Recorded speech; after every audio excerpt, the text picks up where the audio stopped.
Advent of Europeans. तो ancient India खत्म हो चुका है, मिडिवल इंडिया खत्म हो गया, 1707 औरंगजेब की डेथ हुई थी। मुगल काल अभी भी चल रहा है। यहाँ हमने पीछे, अरे छत्रपति शिवाजी वाला खेल हो गया था पूरा। छत्रपति शिवाजी बच्चों, यस सर। क्या टाइटल दिया था उन्होंने अपने आप को, बोलते चलो जरा। हिंदवास धर्म तो घोरक। धर्म घोरक। हिंदवाज धर्म धोरक। तो यूरोपियंस आ रहे हैं हिंदुस्तान में। कुछ बच्चे थोड़ा लेट ज्वाइन कर रहे हैं।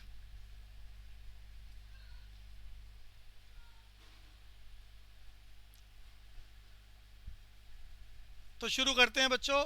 यूरोपियंस, सबसे पहला क्वेश्चन हमने याद करा था बच्चों, वास्को डिगामा ने हिंदुस्तान में आने का सी रूट ढूंढा था। कौन सी कंट्री से, बोलते जाओ जल्दी जल्दी। दीपांशु। अमेरिका से। ओ भाई वास्को डिगामा सामने लिखा हुआ है, पुर्तगीज। पुर्तगीज। पोर्तुगीज। तो क्वेश्चन याद कर लो, वास्को डिगामा कौन सी कंट्री से बिलोंग करते थे? पुर्तगीज। उन्होंने नया सी रूट ढूंढा था, नया सी रूट इंडिया में आने का। भैया हम लोग एंशिएंट इंडिया से ही पूरी दुनिया में एक्सपोर्ट कर रहे थे मसालों के मामले में, मसाले, स्पाइसेस, कपड़ों को, हैंडीक्राफ्ट इंडस्ट्री हमारी बहुत फेमस थी पूरी दुनिया में। तो यहाँ पर वास्को डिगामा ने व्यापार करने के लिए नया सी रूट ढूंढा। कब? ईयर आपकी नॉलेज के लिए पेपर में नॉर्मली नहीं आता है, 1498। वास्को डिगामा कौन सी कंट्री से? पुर्तगीज। तो यहां पर मैं पहले भी डिस्कशन कर चुका हूं, 1700 एडी के आसपास यूरोप की कंट्रियों में इंडस्ट्रियल रेवोल्यूशन आ चुका है। मशीन मेड गुड्स बननी शुरू हो गई हैं, प्रोडक्शन बहुत ज़्यादा होने लग गया, क्वालिटी बहुत बढ़िया थी, कॉस्ट बहुत कम थी। जब उनके बाजार छोटे पड़ गए उनकी इंडस्ट्री की बनी हुई चीज़ों को बेचने के लिए, तो उन्होंने ऐसे मुल्कों की, ऐसी कंट्रियों की खोज करी जहां इंडस्ट्रियलाइजेशन नहीं आया था। आए व्यापार करने के लिए थे। ऐसे कौन कौन से? अफ्रीका की बहुत सारी कंट्रियां, एशिया की बहुत सारी कंट्रियां उन्हें मिली। यहाँ व्यापार करने के लिए आए थे यूरोप के बहुत सारी कंट्रीज, जिसमें पुर्तगीज, डच, फ्रांसीसीज और ब्रिटिशर्स की हम बात करने वाले हैं। और फिर इन्हें लगा कि इनका आपस में कंपटीशन है फ्रांसीसीज के साथ, पुर्तगीज के साथ, डच के साथ। तो इन्होंने फिर उन कंट्रियों पे कब्जा करना शुरू कर दिया ताकि ड्रेन ऑफ वेल्थ को मैक्सिमाइज किया जा सके। तो सबसे पहले हिंदुस्तान में यूरोप से कौन आया था वो पूछ ले। ऑप्शन लगाएगा 4, पुर्तगीज, डच, फ्रांसीसीज एंड ब्रिटिशर्स। तो सबसे पहले ही ना कौन आ रहे हैं? पुर्तगीज। वास्को डिगामा ने yes shortest, sir. Vasco da Gama ने सी रूट खोजा था 1498। सबसे पहले वो जहां आके हिंदुस्तान पे उतरे थे, वो जगह का नाम क्या है? कैलीकट।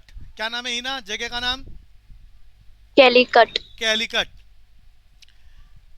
ये गवर्नर के नाम याद कर लो जो व्यापार करने के लिए आते थे। हिंदुस्तान में पहला फ्रांसीसी गवर्नर आया था व्यापार करने के लिए, उसका नाम याद कर लो। पहले वाले का इंपॉर्टेंट है और जो सबसे फेमस था वो इंपॉर्टेंट है। Alfonso de Albuquerque is the first governor of Portuguese.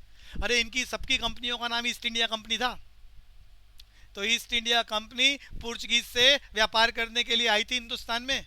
पहला गवर्नर कौन था? Alfonso de Albuquerque. और इतने सारे गवर्नर वक्त बदलने पर आए, सबसे फेमस गवर्नर कौन था? Alfonso de Almeida. ही ना, मुझे नाम चाहिए, जल्दी बोलना है। सर फर्स्ट हाँ, गवर्नर एक मिनट, अल्फांसो। एक मिनट, उल्टा बोल दिया है। फर्स्ट फर्स्ट गवर्नर है फ्रांस, सामने लिखा हुआ है बच्चों, Francisco de Almeida first governor था। और जो सबसे फेमस गवर्नर था, जब से सबसे स्ट्रॉन्ग गवर्नर था, आर्मी सबसे ज्यादा स्ट्रॉन्ग थी, एरिया सबसे बड़ा इन्होंने कैप्चर कर रखा था, उसका नाम अल्फांसो डी अल्बुकुर्की। ही ना, repeat. Sir first governor Francisco de Almeida, और जो फेमस गवर्नर वो अल्फांसो डी बस। अल्बुकुर्की। हाँ, और कोई बोलेगा? आसिफ रिपीट करो, फेमस गवर्नर ऑफ पुर्तगीज। भैया अल्फांसो डी अल्बुकर्की। और फर्स्ट गवर्नर ऑफ पुर्तगीज। इस Francisco Francisco de Almeida. Ananya repeat करना दोनों नाम। तो अल्फोंसो दी एल्बुकर्की और Francisco de Almeida. First governor की बात करें East India Company of Portuguese, Francisco de Almeida. और अगर वो बात करें सबसे famous governor of East India Company from Portuguese, तो कौन है? Alfonso de Albuquerque. Vasco da Gama याद करना है कौन सी कंट्री से बिलोंग करता है? वो पूछेगा न्यू सी रूट किसने ढूंढा, वास्को डिगामा। ईयर आपकी नॉलेज के लिए याद करा दिया, 1498, यानी सबसे पहले ये आए थे। और मजे की बात, हिंदुस्तान का जो इलाका इन्होंने सबसे लंबे समय तक कब्जे में रखा, कौन बच्चों, कौन सा इलाका याद है सबको? गोवा। गोवा। कब आजाद कराया? 1960। 4। ए भाई गड़बड़ क्यों हो रही है भैया? 61. 1961। और उसके लिए मैंने पीछे फ्रीडम फाइटर की बात बताई थी, कौन? राम मनोहर लोहिया। लोहिया। वापस आते हैं, 36 आवर्स की हमारी इंडियन आर्मी ने वहां फाइटिंग करी थी। हमारी आर्मी वहां गई थी, लड़ाई 36 आवर्स तक चली थी और उसके बाद हमने कैप्चर कर लिया था। तो डिक्लाइन ऑफ पोर्चुगीज का डिस्कशन कर रहे हैं।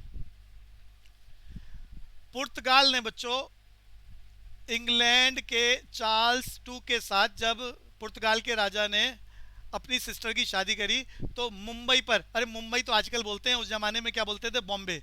तो बॉम्बे को एज ए डाउरी गिफ्ट दे दिया था। बॉम्बे किसके पास था? पुर्तगीज के पास। तो बॉम्बे को उन्होंने ब्रिटेन को गिफ्ट कर दिया सिस्टर की मैरिज में। और इसके अलावा एक और इंसिडेंस आपको याद करने वाला, अभी अभी मैंने डिस्कस करा है, गोवा वाली बात।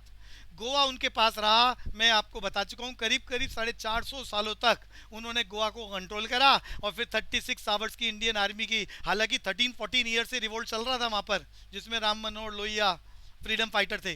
तो गोवा, दमन एंड दीव वो हमने कब्जे में ले लिया इन 1961 फ्रॉम द पुर्तगीज का खेल खत्म। बस मोटा मोटा बात याद करनी है जो मैंने सामने आपको लिख कर दी है। अनन्या क्लियर है बच्चे? Deepanshu? Yes, sir. Yes, sir. आगे चलते हैं। डच भी हिंदुस्तान में व्यापार करने के लिए आए थे। इनके बारे में कोई हिस्टोरिकल हैपनिंग बहुत फेमस नहीं है, उन्होंने कोई इलाकों पे कब्जा नहीं करा, बस हिंदुस्तान में आए थे व्यापार करने के लिए। पहली फैक्ट्री उन्होंने मसूलीपट्टनम पे लगाई थी, मसूलीपट्टनम में लगाई थी। कोई ज़्यादा इंपॉर्टेंट डिटेल यहाँ अवेलेबल नहीं है। आगे चलेंगे जी। फ्रांसीसी और ब्रिटिशर्स दोनों करीब करीब एक ही टाइम पर आए हिंदुस्तान में व्यापार करने के लिए। इंग्लिशमैन जब हिंदुस्तान में आए ईस्ट इंडिया कंपनी के नाम से, तो सबसे पहली फैक्ट्री उन्होंने सूरत में लगाई। फिर धीरे धीरे बॉम्बे उन्हें डाउरी में मिल चुका है। और अभी हम अंग्रेजों ने हिंदुस्तान में कैसे कब्जा करा उसकी डिटेल सिस्टम पढ़ने वाले हैं। और उन्होंने हिंदुस्तान में एक विशेष प्रकार का सिस्टम एक्सप्लॉयटेशन के लिए इम्पोज करा था। क्या? लैंड सेटलमेंट सिस्टम, बोले तो जमींदारी सिस्टम, वो आप सबको मालूम है, अभी डिटेल में चर्चा करेंगे। फ्रांसीसीज और ब्रिटिशर्स करीब करीब एक साथ आए थे। दोनों ने एक साथ अपनी फैक्ट्री हिंदुस्तान में वस्तुओं को बनाने की कहाँ लगाई थी? करीब करीब 1668 में, और सूरत में प्लांट लगा रहे हैं। और फ्रांस और इंग्लिश के बीच में जो भी वार हो रही है उन सबको बोला जाता है, फेमस वॉर थी बच्चों, और उन्हें कहा जा रहा है कार्नेटिक वार। फ्रांसीसी और ब्रिटिश मैन के बीच में जो वार हो रही थी बच्चों, क्या कहते हैं उसे?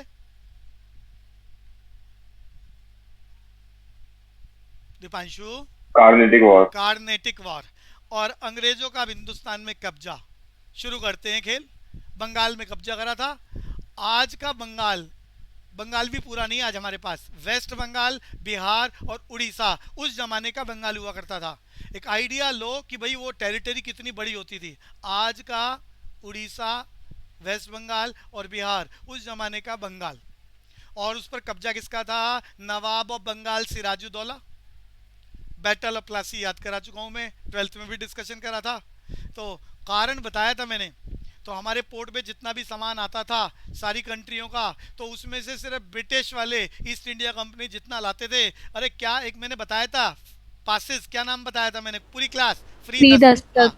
फ्री दस्तक इशू करा रखे थे मुगल एम्पायर से, और मुगल एम्पायर का फरमान पूरी कंट्री में लागू होता था। तो फ्री दस्तक इशू करा रखे थे, बोले तो फ्री पासेस, कि हम हिंदुस्तान में कोई भी सामान लेके आएंगे, ब्रिटिशर्स कह रहे हैं, तो हम आपको कोई भी ड्यूटी नहीं देंगे, कोई रेवेन्यू आपको जनरेट हमारी वजह से नहीं होगा। तो उनके गुड्स सस्ते रहते थे, मार्केट आसानी से कैप्चर कर ली उन्होंने। तो सिराजुद्दौला को पता चला कि वो अपने सामान के साथ साथ बाकी यूरोपियन कंट्रीज का सामान भी अपने पासेस को दिखाकर उतरवा रहे हैं और उनसे टैक्स खुद कलेक्ट कर रहे हैं और रेवेन्यू जनरेट कर रहे हैं। जब ये बात पता चली सिराजुद्दौला को तो वार हो गई दोनों के बीच में, लेकिन तब तक फैक्ट्रियों के नाम से किले बनाए जा चुके थे ब्रिटिशर्स के द्वारा। अपनी आर्मी, सेफ्टी के नाम से आर्मी रखी जा चुकी थी, तो इनके पास आर्मी थी। इन्होंने फैक्ट्रियों के नाम से किले बना लिए थे। तो वार हुई, इनका जो हेड था आर्मी का मीर जाफर, वो ऑलरेडी अंग्रेजों के साथ मिल चुका था। पहले से ही खबर लग गई अंग्रेजों को कि हमारे लिए अटैक होने जा रहा है, और इस अटैक में बैटल ऑफ प्लासी में अंग्रेज जीत गए, सिराजुद्दौला भाग गया। आसिफ याद हो गया बच्चे? हाँ भैया। बंगाल से भाग गया, लेकिन अवध जाके किसी और इलाके में वो वहां का राजा बन गया अवध का, और दोबारा लड़ाई में वापस आएगा बच्चों। तो Sirajuddaula, first battle of Plassey 1757, कौन जीत रहा है? अंग्रेज। कौन हार रहा है? सिराजुद्दौला। सिराजुद्दौला को हराने के बाद वो मीर जाफर को उन्होंने, अंग्रेजों ने गद्दी पर बिठा दिया और बहुत सारा पैसा कलेक्ट कर लिया, ट्रीटी कर ली उनके साथ। मीर जाफर के बाद क्योंकि मीर जाफर सारा पैसा एरियर्स का दे नहीं पाया, तो उन्होंने उसके रिश्तेदार मीर कासिम को बिठा दिया। अनन्या आवाज आ रही है बच्चे? मीर कासिम को गद्दी पे बिठा दिया। Yes, sir. अब यहाँ मीर कासिम को लगा कि ये तो मामला गड़बड़ है, जितना भी रेवेन्यू जनरेशन का काम है पोर्ट से, पोर्ट में सबसे ज्यादा रेवेन्यू जनरेट होता था ड्यूटी का, और वो सारा का सारा अंग्रेज इकट्ठा कर रहे हैं, तो उसने लड़ाई छेड़ दी। 1964 बच्चों कौन कौन लड़ा? अवध के नवाब सिराजुद्दौला। अरे सिराजुद्दौला यहाँ से भागकर अवध पे जाकर कंट्रोल कर रहे हैं, तो अवध के नवाब सिराजुद्दौला वापस आ गए अपनी आर्मी के साथ, वापस आ गए। इसके अलावा दिल्ली सल्तनत पर मुगल एम्पायर शाह आलम टू का कब्जा था, तो शाह आलम टू को बुला लिया आर्मी के साथ। सिराजुद्दौला कहाँ से आ रहे हैं? नवाब ऑफ अवध। दिल्ली सल्तनत से कौन आ रहे हैं? मुगल एम्पायर शाह आलम टू अपनी आर्मी के साथ, और मीर कासिम अपनी आर्मी के साथ। तीनों ने मिलकर लड़ाई लड़ी। बैटल ऑफ, जल्दी बोलो बच्चों, battle of Buxar. Battle of Aditya बोलो बच्चे। बक्सर। बैटल ऑफ बक्सर में लड़ाई हुई, और ये तीनों के तीनों decisively defeated by the Britishers, बुरी तरह से हार गए अंग्रेजों से। दीपांशु क्लियर है बच्चे? Battle of Buxar, yes sir. Mir Qasim अपनी आर्मी के साथ, इसके अलावा शाह आलम टू मुगल एम्पायर, इसके अलावा नवाब ऑफ अवध सिराजुद्दौला, तीनों आए थे और मिलके लड़े अंग्रेजों के साथ, एंड डिसाइसिवली डिफीटेड। उसके बाद उन्होंने गद्दी पर किसको बिठा दिया? निजामुद्दौला। एक्चुअली में हिंदुस्तान की प्रॉब्लम क्या थी? हिंदुस्तान में लोग जिसको राजा मान लेते थे, बस उसके वंश को, अरे वंश समझते हो, हेरिडिटरी सिस्टम, इतने सालों से परंपरा चल रही थी। दीपांशु मेरी आवाज आ रही है बच्चे? हाँ भैया। तो वो Yes, sir. राजा का बच्चे को ही वो राजा मानेंगे, ऐसा लोगों के माइंड की सेटिंग हो चुकी थी कि भाई उन्हीं का बच्चा चाहे कैसा भी हो उसी को राजा मानेंगे। तो यहाँ अंग्रेजों ने कब्जा करना शुरू नहीं करा, उन्हें पता था लोग उन्हें एक्सेप्ट ही नहीं करेंगे। तो निजामुद्दौला सन ऑफ मीर जाफर को उन्होंने गद्दी पे बिठा दिया। अब यहाँ गद्दी पे बिठा दिया फादर की डेथ के बाद, और इम्पोज कर दिया, बढ़िया बात इम्पोज कर दिया डुअल सिस्टम। अरे डुअल सिस्टम बोले तो Diwani rights and Nizamat rights. Ananya बात समझ में आती है? Dual system of administration. नहीं सर। 64 में बैटल ऑफ बक्सर हो रही है, अंग्रेज जीत चुके हैं, निजामुद्दौला को गद्दी पर बिठा दिया। बिठाने के बाद ट्रीटी कर रहे हैं, ये बहुत सारा फंड ले रहे हैं। यहाँ पहली बार इन्होंने पूरे बंगाल के एडमिनिस्ट्रेशन को दो भागों में बांट दिया, Diwani rights and Nizamat rights. Nizamat rights बोले तो एडमिनिस्ट्रेशन का सारा सिस्टम निजामुद्दौला को दे दिया। अरे जितना भी एडमिनिस्ट्रेशन सिस्टम है, खर्चों का काम है, सिस्टम को बूस्ट करना है, वो सारा निजामुद्दौला को दे दिया। और जहां जहां से पूरी स्टेट में टैक्स की कलेक्शन आ रही है, टैक्स की कलेक्शन, रेवेन्यू डिपार्टमेंट उन्होंने सारा अपने हाथ में ले लिया। यानी अंग्रेजों ने कलेक्शन का सारा डिपार्टमेंट जहां जहां से पैसा आ सकता था अपने पास रख लिया, और सारा एडमिनिस्ट्रेशन का काम निजामुद्दौला को दे दिया। उसके पास खजाना वैसे ही खत्म हो चुका था। अब वो हिंदुस्तान में एडमिनिस्ट्रेशन कैसे चलाएगा, बंगाल में एडमिनिस्ट्रेशन कैसे चलाएगा? तो उसने बड़े बड़े व्यापारियों का कत्लेआम करना शुरू कर दिया, उनसे जबरन पैसा लूटना शुरू कर दिया। उस पैसे से अपनी आर्मी, अपने शानो शौकत और एडमिनिस्ट्रेशन सिस्टम को कंट्रोल करने लग गया। हिना बात समझ में आ रही है? निजामुद्दौला ने अपने ही लोगों Yes, का sir. कत्लेआम भैया इतना बड़ा सिस्टम चलाना है, महल है, आर्मी है, राजा की अपनी शान और शौकत होती थी, तो उसके लिए उन्होंने अपने ही लोगों को नुकसान पहुंचाना शुरू कर दिया और पूरे बंगाल में डर का वातावरण हो गया और सबके मन में ऐसा हो गया कि कोई बचाए निजामुद्दौला से। तो ऐसी कंडीशन में 1772 में जब लोगों में निजामुद्दौला के प्रति बहुत ज़्यादा रोष हो गया, बहुत ज़्यादा गुस्सा हो गया, तो निजामुद्दौला को गद्दी से हटाया। उस जमाने में गवर्नर जनरल कौन चल रहे थे? वारन हेस्टिंग।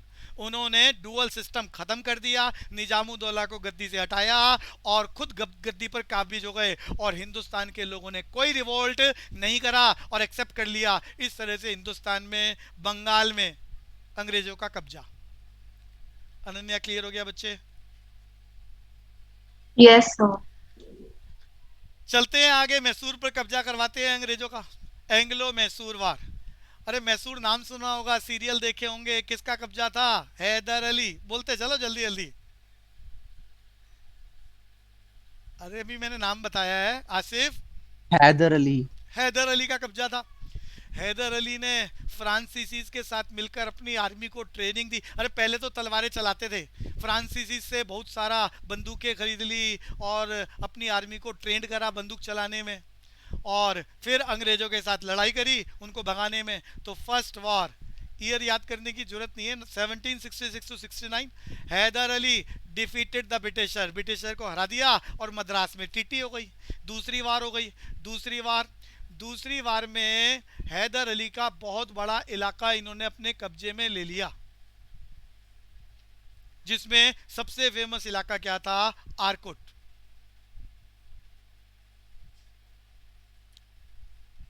दीपांशु, एंग्लो मैसूर वार, अंग्रेज और मैसूर के बीच में लड़ाई हो रही है। टोटल 4 लड़ाइयां हुई हैं। सर हैदर अली ने वो, इसमें तो लिखा है हैदर अली ने वो कैप्चर किया था। हाँ, हैदर अली दूसरी लड़ाई में, हैदर अली पहली और दूसरी दोनों जीता था हैदर अली। तीसरी लड़ाई में और चौथी लड़ाई में हारा था, और तीसरी लड़ाई में हैदर अली का कत्ल हुआ था, और चौथी लड़ाई में टीपू सुल्तान नाम सुना आपने? हाँ भैया। टीपू सुल्तान की गर्दन कलम कर दी थी अंग्रेजों ने। तो सेकंड वॉर में भी हैदर अली जीते थे, और हैदर अली ने जीतने के लिए निजाम, अरे निजाम बोले तो निजाम ऑफ, कोई बताएगा? हैदराबाद। निजाम ऑफ हैदराबाद मराठास को अपने साथ मिला लिया था हैदर अली ने। आर्मी पावरफुल कर ली और अंग्रेजों की छावनी थी, मिलिट्री सिस्टम था जहां पर, आरकोट, उस पर कब्जा कर लिया था। थर्ड वार में सारा खेल पलट गया। थर्ड वार में अंग्रेजों ने मराठा और निजाम को अपने साथ कर लिया, कॉर्नवालिस ने, और अब की बार हैदर अली हार गया। हैदर अली यहाँ मारा गया था। टीपू सुल्तान ने ट्रीटी ऑफ श्रीरंगपट्टनम, अरे Srirangapatna is the capital of, याद करो जी, इंपॉर्टेंट बात, Srirangapatna is the capital of, अरे सामने लिखा तो है कौन सा इलाका? मैसूर। तो मैसूर की कैपिटल क्या थी? जल्दी जल्दी बोलो जी, दीपांशु। श्रीरंगपट्टनम। ये मैसूर आज भी है बच्चों, कहां पर है? स्टेट बता सकते हो पूरी क्लास? मैसूर कौन सी स्टेट में है हिंदुस्तान में? अनन्या, कर्नाटका की बात हो रही है, जल्दी जल्दी बोलते जाओ जी। कर्नाटका। तो श्रीरंगपट्टनम में बैठ के टीपू सुल्तान ने अंग्रेजों के साथ ट्रीटी कर दी, बहुत सारा इलाका छोड़ना पड़ गया, बहुत सारे पैसे देने पड़े। फोर्थ वार 1799, यहाँ पर टीपू सुल्तान का कत्ल हो गया और मैसूर पर कब्जा हो गया। बंगाल के बाद दूसरा कब्जा मैसूर। आज के ज़माने की बात करें तो कर्नाटका। अब सिखों की बात हो रही है, पंजाब की बात हो रही है। बच्चों हिंदुस्तान में आधा पंजाब है, का मतलब आधा कहाँ पर है? अरे जल्दी जल्दी बोलते जाओ। पाकिस्तान में। तो पंजाब की बात हो रही है जी। तो आज का पंजाब हिंदुस्तान का बहुत छोटा एरिया है, उसका बहुत बड़ा इलाका पाकिस्तान में है। तो सिखों में जब तक राजा महाराजा रणजीत सिंह थे, तब तक अंग्रेजों के साथ बहुत अच्छे फ्रेंडशिप रिलेशन थे। और स्टोरी याद दिला दूं आपको, तो फ्रेंडशिप के चक्कर में महाराजा रणजीत सिंह ने हिंदुस्तान का सबसे बेशकीमती हीरा अंग्रेजों को गिफ्ट दे दिया था। अरे आपको मालूम है थर्ड बैटल ऑफ पानीपत? पूरी क्लास जल्दी बोलो, ईयर चाहिए मुझे। अरे याद कराया मैंने, पूरी क्लास से पूछ रहा हूँ। Third battle of Panipat 1761। Between Nadir Shah Abdali and Nadir Shah Abdali ने जबरदस्त नुकसान पहुंचाया था किसको? मुगल एम्पायर के रूलर। और दूसरा कौन? मराठा के साथ मिलकर लड़ाई लड़ी थी। और मराठा के बालाजी बाजीराव का बेटा, अरे क्या नाम था जिसकी डेथ हुई थी थर्ड बैटल ऑफ पानीपत में? अरे बोल नहीं रहा कोई, विश्वास राव। अरे अभी लास्ट क्लास में तो पता है, विश्वास राव बेटा मारा गया था। दीपांशु। यस सर, विश्वास राव।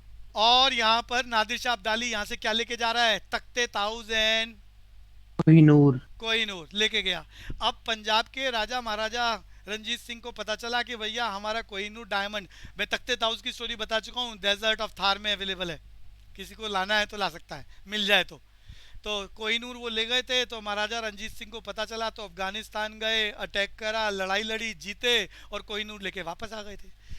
यहाँ अंग्रेजों के साथ फ्रेंडशिप रिलेशन बन गए और गिफ्ट में उन्होंने वो कोहिनूर डायमंड अंग्रेजों को गिफ्ट दे दिया। जब तक महाराजा रंजीत सिंह पंजाब के राजा, मामला सब ठीक था।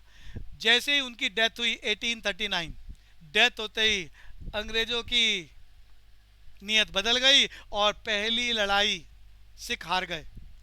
बदले में ट्रीटी ऑफ लाहौर। अरे ट्रीटी ऑफ लाहौर, अगर मैं अमृतसर की बात करूं तो अमृतसर से लाहौर कितनी दूर? अमृतसर इंडिया, लाहौर पाकिस्तान, सिर्फ 12 किलोमीटर का डिस्टेंस है। अरे अनन्या बात समझ में आ रही है? Yes, sir. अमृतसर से अगर लाहौर जाना है तो 15-20 मिनट, 15-20 मिनट और लाहौर जाया जा सकता है, बस बॉर्डर क्रॉस करना है।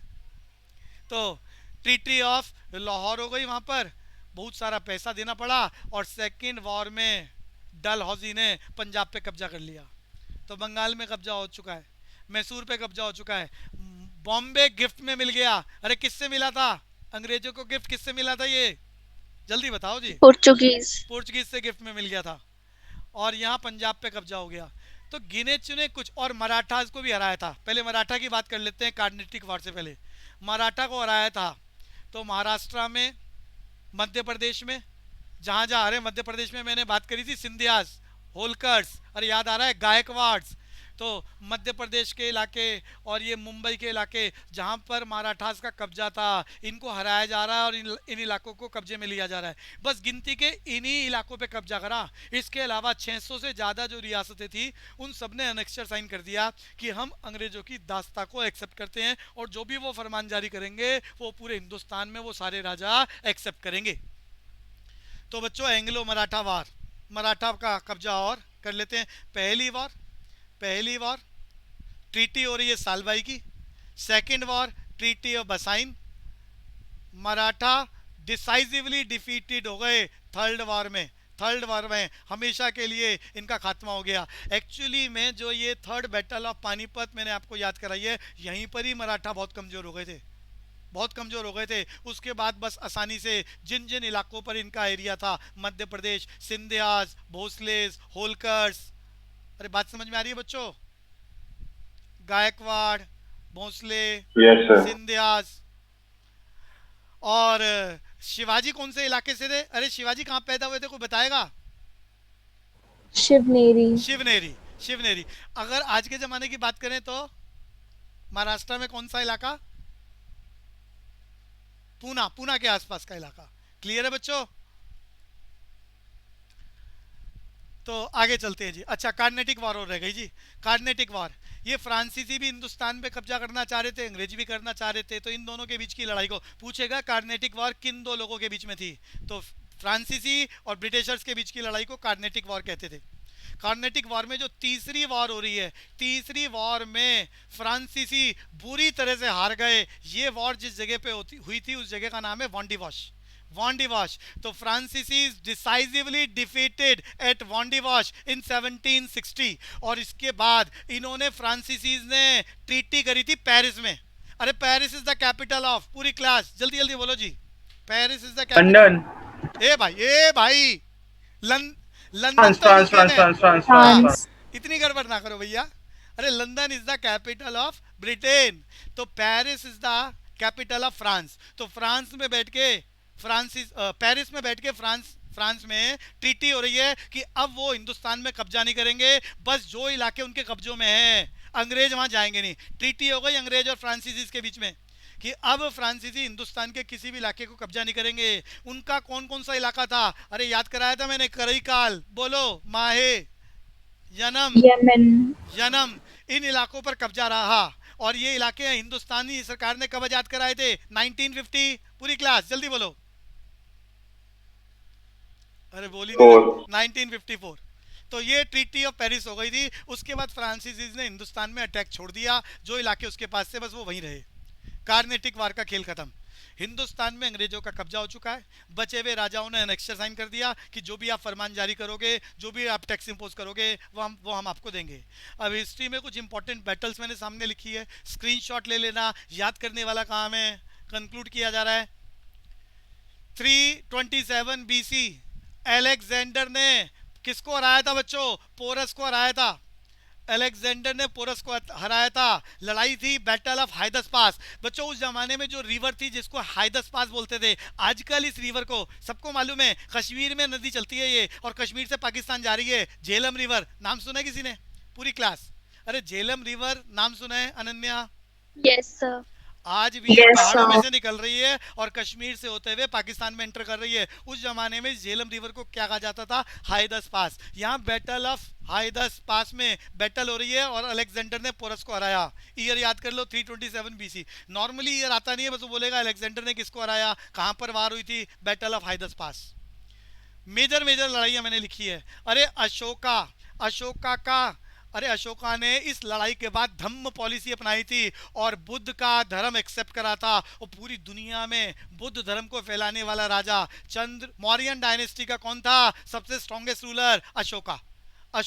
इस लड़ाई के बाद उसका हृदय परिवर्तन हो गया, उसने लड़ाइयाँ बंद कर दी और पूरी कंट्री में और दूसरी कंट्रियों में बौद्ध धर्म का प्रचार कराया। ये वार अशोका ने कहाँ करी थी बच्चों? कलिंगा। पूरी क्लास को बच्चा बता सकता है कलिंगा कहाँ? आज हिंदुस्तान में उड़ीसा। यस, उड़ीसा में। तो उड़ीसा के इलाके को बहुत ज्यादा जान माल का नुकसान हुआ था, बहुत कत्लेआम हुआ था। कलिंगा की लड़ाई जीत गया था अशोका। और ये लिख दिया है, देखो, ये कलिंगा बोले तो बैटल कहां पर हो रही है? भुवनेश्वर बोले तो Capital of Orissa. Capital of Orissa. अरे उड़ीसा में बड़ा फेमस टेम्पल है, सन टेम्पल। सन के लिए पूरे हिंदुस्तान में एक ही टेम्पल है, उस टेम्पल का नाम बता दो पूरी क्लास। कोणार्क टेम्पल पुरी में बच्चों, पुरी में। वापस आते हैं जी। 1191 और 1192 दोनों बैटल इंपॉर्टेंट है। मोहम्मद गौरी और पृथ्वीराज चौहान के बीच में फाइट हो रही है। पहली लड़ाई पृथ्वीराज चौहान जीते थे और दूसरी लड़ाई पृथ्वीराज चौहान हार गए थे। Battle of Tarain. ये तराइन आज भी, अरे ये पानीपत के पास एक और जगह है, करनाल, बिल्कुल वही लोकेशन है, करनाल वाली लोकेशन जहां पर ये लड़ाई हो रही है। First battle of Tarain and second battle of Tarain. Clear है बच्चों? पृथ्वीराज चौहान एंड मोहम्मद गौरी 1191 1192 पहले भी डिस्कशन करा था। सेकंड में मोहम्मद गौरी जीत रहा है, पहले में पृथ्वीराज चौहान। यहाँ मैंने एक बहुत इंपॉर्टेंट बात बताई थी, पृथ्वीराज चौहान के बारे में किसने लिखा? चंद बरदाई। और पुस्तक का नाम बता दो। पृथ्वीराज रासो। पुस्तक का नाम बोलो बच्चों। पृथ्वीराज रासो। रिटन बाय चंद बरदाई। ये डिस्कशन हो चुका है। यहाँ एक और रासो मतलब अरे किताब का नाम है, बस नाम है किताब का नाम, पृथ्वीराज रासो। एक्चुअली में जो पोइट्री लैंग्वेज है, जो बुक लिखी है पोइट्री लैंग्वेज, छंद समझते हो? हिंदी में कभी पढ़ा हो, लोकोक्तियां, छंद, मुहावरे, युवराज, तो वो छंद वाली भाषा है। सुना है। हाँ, तो छंदों वाली भाषा है। अरे पोयम वाली लैंग्वेज है उसमें। अरे बात समझ में आ रही है युवराज? पोयम जैसी लैंग्वेज है उसमें। तो उसको उन्होंने क्या नाम दिया? चंद बरदाई ने लिखते वक्त पृथ्वीराज रासो, ये याद कराया था मैंने। 1194 में battle of Chandawar between the Jaichand of Kannauj and Mohammad Ghori. अगली बात भैया, पानीपत की तीनों लड़ाइयाँ बहुत इंपॉर्टेंट, सबके लिए हमेशा के लिए याद रखने वाला काम। पहली battle 1526, first battle of Panipat. Lodhi dynasty खत्म हो रही है, इब्राहिम लोधी का कत्ल हो रहा है और मुगल डायनेस्टी के पहले राजा, जल्दी बोलते जाओ जी। बाबर। यहाँ पर मैंने जब बाबर की हिस्ट्री बताई थी तो 3 लड़ाइयाँ बाबर ने लड़ी, तीनों अहम थी। 15, 1526 मुगल एम्पायर शुरू हो रहा है, लोधी डायनेस्टी खत्म हो रही है। 1527 बैटल ऑफ खानवा, किसको हराया था? राणा सांगा को हराया बाबर ने। और 1528 बैटल ऑफ चंदेरी, जिसने बाबर ने स्ट्रॉन्गेस्ट राजपूत रूलर मेदिनी राय को हराया। राणा सांगा, मेदिनी राय दोनों ही स्ट्रॉन्गेस्ट रूलर हैं, राजपूत रूलर इन राजस्थान, इनको हराया। Battle of Khanwa, battle of Chanderi. 1539 battle of Chausa, Humayun ने शेरशाह सूरी को हटाया और वापस हिंदुस्तान पे कब्जा कर लिया था। 1556 सेकंड बैटल ऑफ पानीपत, अरे बताओ कौन जीता कौन हारा? 1556 second battle of Panipat, Akbar जीता, हेमू हारा था। और यहाँ पर 1576 हल्दी घाटी की लड़ाई, अभिषेक, हल्दी घाटी की लड़ाई, महाराणा, अरे कोई बोल नहीं रहा ही ना, महाराणा प्रताप नाम सुना है बच्चे? Yes sir. उनके घोड़े का नाम पता है किसी को? चेतक चेतक। चेतक। तो battle of Haldi Ghati, Maharana Pratap of Mewar defeated by Akbar, ये भी फेमस है। 1707, अरे 1707, हाँ बोलो जी। सर ये हल्दी घाटी तो ऐसे बोलते हैं जैसे पता नहीं बहुत बड़ा मैदान है, वैसे तो सर बस एक चट्टान है वहां पे, अच्छा। हल्दी घाटी के नाम पे। अच्छा, आप गए हुए हो, इसका मतलब आपने देखा है। Yes sir. हाँ, तो battle of Haldi Ghati, Maharana Pratap of Mewar defeated by Akbar. यहाँ 1707। अब मुझे बताओ, मुगल एम्पायर के राजा की डेथ हो रही है, जल्दी जल्दी बताओ जी, कौन? औरंगजेब। औरंगजेब। औरंगजेब ने अपनी बीवी की याद में क्या बनवाया था? पूरी क्लास जल्दी जल्दी,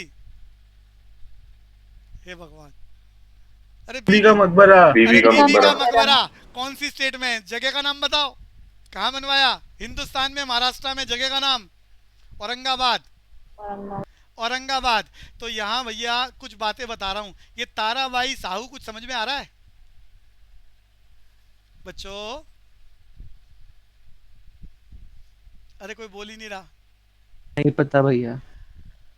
शिवाजी, अरे Chhatrapati Shivaji, founder of Marathas, founder of Maratha, कब डेथ हो रही है? मैंने पीछे बताया था 1680 शिवाजी, छत्रपति शिवाजी की डेथ हो गई। छत्रपति शिवाजी की डेथ हो गई। इनके दो बच्चे थे, बड़े बच्चे का नाम कोई बता सकता है? सांभाजी। छोटे बच्चे का नाम बोलो बच्चों? राजा राम। अरे हिना पढ़ने में आ रहा है, संभाजी और राजा राम। Yes sir. तो 1680 में छत्रपति शिवाजी की डेथ हो गई है, फाउंडर है मराठास के। संभाजी ने कंट्रोल करना शुरू कर दिया और यहाँ पर मुगल एम्पायर ने अटैक कर दिया। मुगल एम्पायर, औरंगजेब ने, और संभाजी की डेथ हो गई 1680 में ही। सेम ईयर में राजा बने, अटैक हुआ, डेथ हो गई, और गद्दी किसको मिल गई? राजा राम को।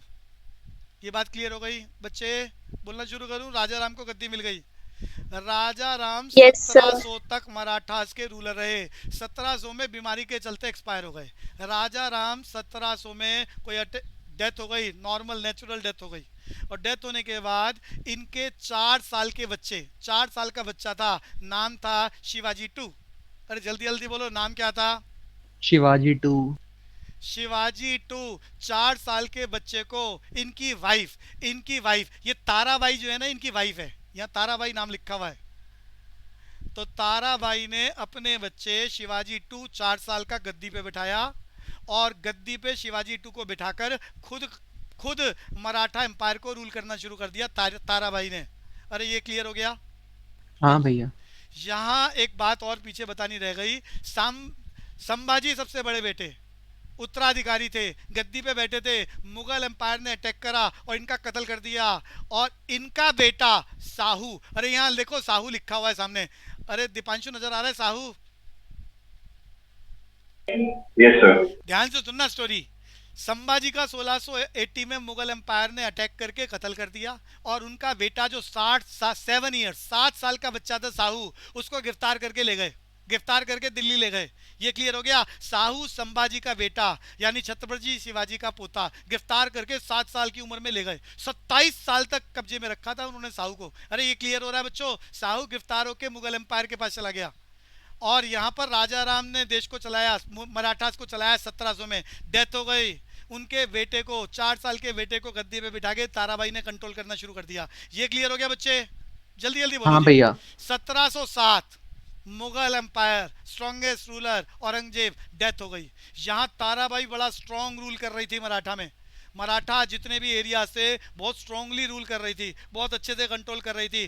ताराबाई को डिफीट करने के चक्कर में जैसे ही 1707 में औरंगजेब की डेथ हुई, उन्होंने साहू को रिलीज कर दिया। अरे साहू को रिलीज कर दिया। ये क्लियर हो गया बच्चों? हाँ भैया। 27 साल तक कैद में रहा था, और जब रिलीज कर दिया, साहू ने आकर यहाँ लड़ाई करी कि भैया मुझे गद्दी चाहिए, मैं असली वारिस हूँ, और ताराबाई ने हथियार डाल दिए। उन्होंने कहा ठीक है आप रूल कर लो। छोटी सी लड़ाई जरूर हुई थी, बट रूल करने के लिए ताराबाई ने सरेंडर कर दिया था। तो 1707 ताराबाई को हरा दिया किसने? साहू ने, और साहू ने रूल करा था। यहाँ सारे वीक सक्सेसर्स हैं जिसके चलते पेशवाज आ रहे हैं। अरे मैं स्टोरी सुना चुका हूँ बच्चों। पेशवा, स्ट्रॉन्गेस्ट पेशवा कौन था बच्चों? नाम बता दो, अरे जल्दी बोलो जी। बाजीराव। बाजीराव। और उसके बाद आखिरी वाला कौन था स्ट्रॉन्गेस्ट? बालाजी बाजीराव। तो वापस आ रहे हैं जी। तो ये ताराबाई डिफीटेड बाय साहू, ये क्लियर हो गया बच्चों? ताराबाई कौन और साहू कौन? भैया शिवाजी 2 का क्या हुआ? शिवाजी, भैया शिवाजी 2 तो गद्दी पर दोबारा बैठ ही नहीं पाया ना। अरे वो तो छोटे भाई का बच्चा है ना, बड़े वाले भाई के बच्चे, फिर उसके बच्चे, फिर उसके बच्चे गद्दी पे बैठेंगे। क्लियर है हाँ बच्चे? भैया। हाँ भैया। हाँ जी। तो वापस चल रहे हैं जी। ताराबाई और साहू का खेल खत्म। कार्नेटिक वार बता चुका हूँ। फ्रांस और ब्रिटेन के बीच में जो लड़ाइयाँ हो रही है, कार्नेटिक वार। थर्ड वार कहाँ पर हुई है बच्चों? जगह का नाम मैंने बताया था अभी, वांडीवाश। अरे कहाँ हुई थी जल्दी बोलो? वांडीवाश। War of Wandiwash. इसमें ब्रिटिशर्स ने फ्रांसीसीज को बुरी तरह हरा दिया। और ट्रीटी कहाँ पर हो रही है जल्दी बताओ? फ्रांस में। कहाँ पर? पेरिस में। पेरिस में ट्रीटी हो रही है कि अब हिंदुस्तान में फ्रांसीसी व्यापार नहीं करेंगे, बस इनके इलाकों को अंग्रेज डिस्टर्ब नहीं करेंगे। इलाके याद करा चुका हूँ। 1954 में हिंदुस्तान में हमने आज़ादी कराई इनकी, फ्रांस से। कौन कौन से? करैकल, यमन, माहे। 1757 बैटल ऑफ प्लासी की बात कर चुके हैं, डिटेल डिस्कशन नहीं करेंगे। सिराजुद्दौला कौन आया था? 61 में पानीपत की लड़ाई। 64 बैटल ऑफ बक्सर आपको मालूम है? अरे 1761 थर्ड बैटल ऑफ पानीपत, ये बता दो। अरे 1761 नादिर शाह अब्दाली ने किसको हराया था? Maratha and Mughal empire. Mughal empire. Battle of Buxar आपको याद है? ये मराठा वार चल रही है 2, और उसके बाद नीचे लाहौर की ट्रीटी है, पंजाब में एनेक्सचर चल रहा है। तो मेजर लड़ाइयाँ सामने मैंने लिख दी हैं जो एग्जाम में कैरी हो सकती हैं। फॉरेन कंट्री से जो फेमस ट्रैवलर्स हिंदुस्तान में आए एंशिएंट इंडिया से लेकर अब तक, जो पेपर में कभी कैरी हुए हैं, उनकी चर्चा कर रहा हूँ। मेगास्थनीज। मेगास्थनीज कौन सी कंट्री से आया? पूरी क्लास को बता सकता है? ग्रीक। अरे कौन सी कंट्री से आया? ग्रीक। ग्रीक एम्बेसडर था मेगास्थनीज। किसके टाइम पर आया? मौर्य डायनेस्टी पर आया। राजा कौन रूल कर रहे थे? चंद्रगुप्त मौर्य। यहाँ पर मंत्री कौन थे? कौटिल्य। कौन सी फेमस पुस्तक लिखी गई है जल्दी जल्दी बोलो जी? अर्थशास्त्र। अर्थशास्त्र। रिटन बाय चाणक्य और कौटिल्य। मनी मार्केट स्टैब्लिश हो रहा है यहाँ पहली बार। फाइयान। फाइयान, अरे कौन सी कंट्री से? चाइनीज पिलग्रिम फाइयान, नाम सबको याद होगा बच्चों। Faxian Chinese pilgrim come under the reign of Guptas dynasty. Chandragupta 2 के टाइम पर आया था, जिसने अपने आप को टाइटल दिया था विक्रमादित्य का। हिंदुस्तान में फर्स्ट चाइनीज पिलग्रिम कौन? फाइयान। कौन सी डायनेस्टी में आ रहा है? गुप्ता डायनेस्टी में। राजा कौन थे? विक्रमादित्य टाइटल या चंद्रगुप्त 2। याद हो गया बच्चों? बोलते चलो। हिना। हाँ भैया। Yes, sir. हुआनसांग। हुआनसांग हिंदुस्तान में आया कब? हर्षा, अरे हर्षवर्धन। हर्षवर्धन आपको याद है? कन्नौज का राजा बच्चों। हर्षवर्धन कन्नौज का राजा। 600 से 647 स्ट्रॉन्ग रूलर। 47 ईयर से कंट्रोल करा था कन्नौज को। बोलते चलो बच्चों। Yes, sir. तो हुआनसांग आया था हर्षवर्धन के टाइम पर, कन्नौज में रूलर था ये। और यहाँ की, अरे ये बाहर से आकर देखते थे हिंदुस्तान में इतना पावरफुल कैसे, ये क्या क्या बढ़िया चीज़ें हैं, किताबों में लिखते थे और फिर अपनी कंट्री में लेके जाते थे। फिर वो कंट्रियाँ उस तरह से चीज़ों को फॉर्म करती थी। अल बरूनी। अल बरूनी हिंदुस्तान में किस टाइम पर आया बच्चों? जहांगीर के टाइम पर आया।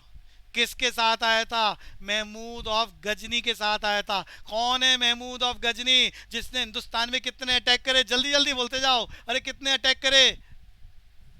17। 17 अटैक करे थे। किस टेंपल को लूटा था? अरे मैंने बताया था, एस से नाम है। सोमनाथ, सोमनाथ कौन सी स्टेट के अंदर है? गुजरात। गुजरात के अंदर है। तो सोमनाथ को लूटा था। मंदिरों को ये जितना भी सबसे ज्यादा पैसा वहीं होता था, तो लूटपाट करते थे और भाग जाते थे। 17 अटैक करे महमूद ऑफ गजनी। तो इस महमूद ऑफ गजनी के साथ आया था अल बरूनी और जहांगीर के दरबार में रुका। उस जमाने में जैसा सिस्टम था, किताब लिखी। किताब का नाम तहकीक हिंद, रिटन बाय अल बरूनी। हिना दोबारा बोलो एक बार जल्दी से। कौन सी किताब लिखी अल बरूनी ने? सर ताकीके हिंद। तहकीक हिंद, तहकीके हिंद। Written by Al Biruni during the reign of Jahangir Mughal empire. किसके साथ आया था महमूद ऑफ गजनी? कितने अटैक करे? 17। किस मंदिर को सबसे ज्यादा? फेमस टेंपल था ना, इसीलिए उसकी बात कर रहे हैं, Somnath. Ibn Battuta, Ibn Battuta किसके टाइम पर आ रहा है? महमूद, अरे मोहम्मद बिन तुगलक। याद कराया था, most unfortunate ruler of Delhi सल्तनत। पूरी क्लास जल्दी बोलो। मोहम्मद बिन तुगलक। मोहम्मद बिन तुगलक। तो उस टाइम पर कौन आ रहा है? Ibn Battuta. ये विलियम हॉकिंस और सर थॉमस रॉय की कहानी बता चुका हूं। ब्रिटिश एम्बेसडर हैं और कब आ रहे हैं? जहांगीर के टाइम पर, मुगल एम्पायर। ये बस फेमस रूलर्स हैं जो आपको याद, फॉरेन इन्वेजर हैं जो हिंदुस्तान में आए। दीपांशु क्लियर हो गया बच्चे? Yes sir. दीपांशु, मेगास्थनीज किस टाइम पर आया था? मेगास्थनीज रूलर कौन थे? अरे भी तो बताया। Sir Chandragupta Maurya, Mauryan dynasty. कौन सी कंट्री से? ग्रीक से। चंद्रगुप्त मौर्य। अब फेमस पुस्तक, famous books, historian famous books. अमीर खुसरो ने क्या लिखा बच्चों? तारीखे अलई। अरे आर्यभट्ट, आपको मालूम है हिंदुस्तान का पहला आर्टिफिशियल सैटेलाइट का नाम? जल्दी बोलो पूरी क्लास।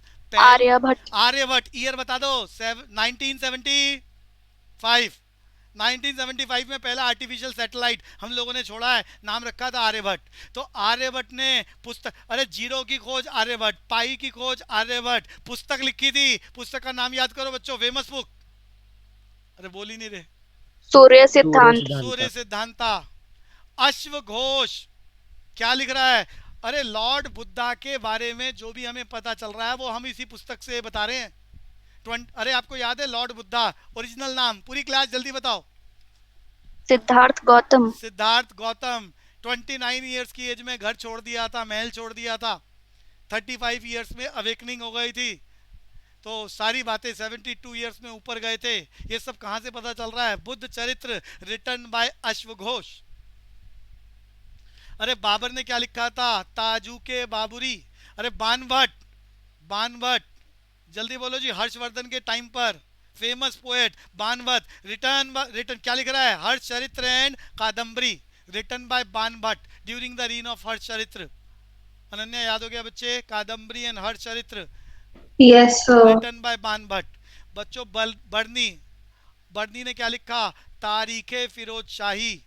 ये याद कर चुके हो। चंद बरदाई ने क्या लिखा है? पृथ्वीराज। पृथ्वीराज अभी अभी डिस्कशन करा है। रासो। अरे चरक हमारा पुराने जमाने में बड़े फेमस ऋषि थे, उन्होंने फेमस पुस्तक लिखी चरक संहिता। आयुर्वेद, आयुर्वेद के मास्टर थे। आयुर्वेद समझ में आता है बच्चों? जल्दी बोलो जी। आयुर्वेद। Yes sir. हाँ भैया। हमारे देश में आजकल आयुष मंत्रालय है। अरे 6 हमारे देश की हर्ब मेडिसिन लाइन है जिनको हमारी सरकार प्रमोट करती है। जरा जल्दी जल्दी बोलना। आयुर्वेद, योगा, यूनानी, यूनानी, सिद्धा, होम्योपैथी एंड नेचुरोपैथी। नेचुरोपैथी। तो वापस आ रहे हैं जी। तो चरक ऋषि का नाम है जिन्होंने चरक संहिता लिखी कि इस तरह की मेडिसिनल हर्ब्स हैं जिनको यूज करके बीमारियों को कंट्रोल किया जा सकता है। पुस्तक का नाम चरक संहिता, रिटन बाय चरक। और उस जमाने में ऑपरेशन करने शुरू कर दिए थे। ये जो आज हम लोग ऑपरेशन करते हैं, उस जमाने के टाइम पर, जिस टाइम पर चरक थे, उस जमाने पे जो शल्य, अरे हिंदी में बोलते हैं ऑपरेशन को शल्य चिकित्सा। क्या बोलते हैं? जल्दी बोलो जी। शल्य चिकित्सा। शल्य चिकित्सा में शल्य एक्स्ट्रा चिकित्सा। ऑर्डिनरी वर्क करने वाले उस जमाने के जो ऋषि थे उनका नाम था शिशुरिक। क्या नाम था? नाम बोलो जल्दी से। शिशुरिक। शिशुरिक। वापस आते हैं जी। शिशुरिक। हाँ, फिर दौसी ने क्या लिखा बच्चों? फिर दौसी बोलते जाओ। शाहनामा।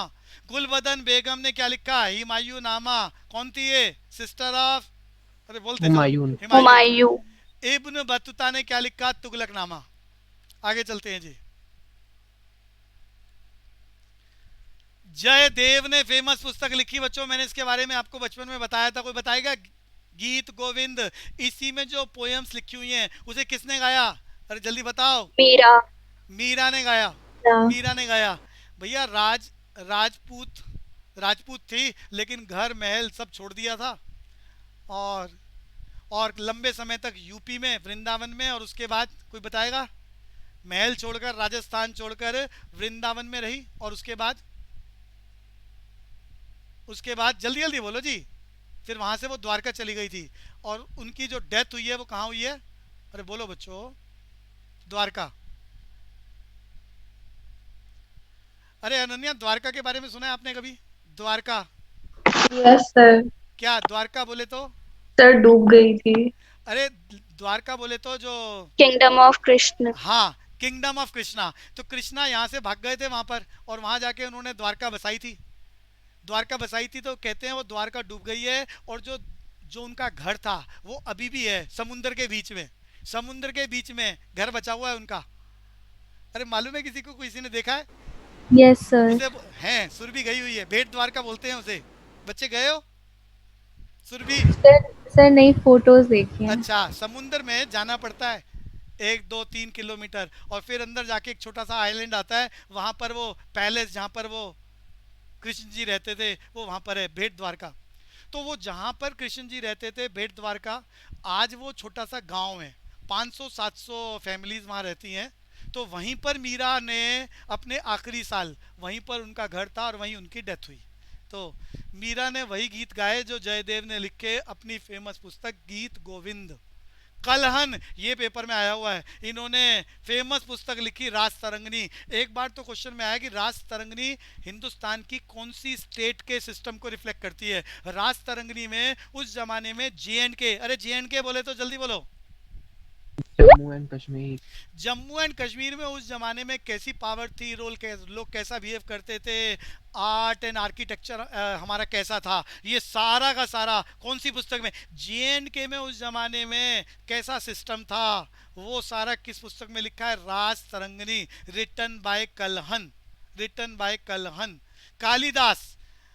भैया कालिदास चंद्रगुप्त टू के टाइम पर है। और कालिदास, अरे मालूम है इसके बारे में? पहले ये सब हंसते थे इनके ऊपर, इनकी बुद्धि को लेकर मजाक उड़ाते थे। अरे सुना है किसी ने? Yes sir. और फिर अचानक नो सर। फिर हैं, अरे कालिदास के ऊपर सब हंसते थे, फिर कुछ लोगों ने मजाक उड़ाया, इन्हें अच्छा नहीं लगा, ये घर छोड़ के भाग गए, ऋषि कुल में कहीं गुरुकुल में रहे, फिर वहाँ इन्होंने बहुत सारा अध्ययन करा, इंटेलिजेंट हो गए। फिर इनके नॉवल आज जो भी बच्चे बीए में, ग्रेजुएशन मास्टर डिग्री में जब पढ़ते हैं तो इनके काव्य पढ़ाए जाते हैं। रघुवंशम सामने लिखा हुआ है, कुमार संभव, मेघदूत। मेघदूत तो बहुत फेमस नाटक है।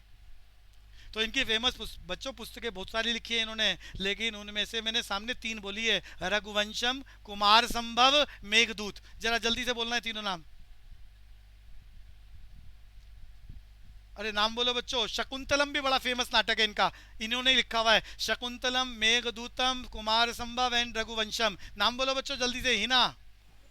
रघुवंशम, कुमार संभव और मेघदूता। और एक और बोला है मैंने, शकुंतलम। शकुंतलम। कौटिल्य सबको मालूम है, चाणक्य लिखने वाला पुस्तक का नाम बोलते चलो। अर्थशास्त्र। एंशियंट इंडिया में पाणिनि ने लिखी है अष्टाध्याय। पतंजलि, अरे हिंदुस्तान में जो योगा को इंट्रोड्यूस करने वाले गुरु हैं वो क्या नाम है? पतंजलि। पतंजलि। अरे आजकल पतंजलि के नाम से आश्रम किन्होंने बनाया है? नाम बता दो जी। रामदेव। हाँ, ये पेपर में आज वाला क्वेश्चन कभी नहीं आने वाला, आज वाली बात नहीं आएगी। तो पतंजलि ऋषि, इन्होंने पुस्तक लिखी महाभाष्य। सूरदास ने पुस्तक लिखी सुरसागर एंड साहित्य रतन। अरे तेनाली रामा आपने सीरियल वीरियल में कहीं देखा होगा बच्चों, साउथ Yes, इंडिया sir. हाँ में भैया। राजा राज करते थे कृष्ण देव राय। अरे राजा का नाम कृष्ण देव राय, उनके यहाँ मिनिस्टर्स में से एक मिनिस्टर थे बहुत बुद्धिमान, नाम था तेनाली रामा। तेनाली रामा। कहानियां किताबों में भी पढ़ी होगी। इन्होंने लिखा पांडुरंग महात्म्य। अरे साउथ इंडिया में लॉर्ड कृष्णा को पांडुरंग बोलते हैं, महाराष्ट्र में। अरे बात समझ में आ रही है? लॉर्ड कृष्णा को क्या बोलते हैं, जल्दी बोलो जी। पांडुरंग। पांडुरंग लॉर्ड कृष्णा का ही एक और नाम है। तो उन्होंने लॉर्ड कृष्णा को लेकर पुस्तक लिखी पांडुरंग महात्म्य, तेनाली रामा ने। कृष्णदेव राय के यहाँ पोएट थे ये। तुलसीदास ने लिखी, सबको याद है, रामचरितमानस। विष्णु शर्मा, ये एंशिएंट बुक है बच्चों। अरे कभी पंचतंत्र की कहानियां आपने सुनी है? फिर बाद में निष्कर्ष निकाला जाता था एकता में बल है। Yes, sir. तो वो जितनी भी छोटे छोटे बच्चों को कहानियां सुनाई जाती हैं, सीरियल्स बने हुए हैं, वो किताब का नाम है पंचतंत्र। ये किसने लिखी है? Vishnu Sharma. Very important book, ये पेपर में बहुत बार आई है। ये क्लियर है बच्चों? ये क्लियर हाँ है? भैया। बुक वाला खेल खत्म। अगली क्लास में हम फर्स्ट वार ऑफ इंडिपेंडेंस 1857 का खेल शुरू करेंगे और देश को आजाद कराने का काम करेंगे। अभी समय की लिमिटेशन, 2 मिनट बाद दोबारा क्लास में आ रहे हैं बच्चों। Business aptitude very important area.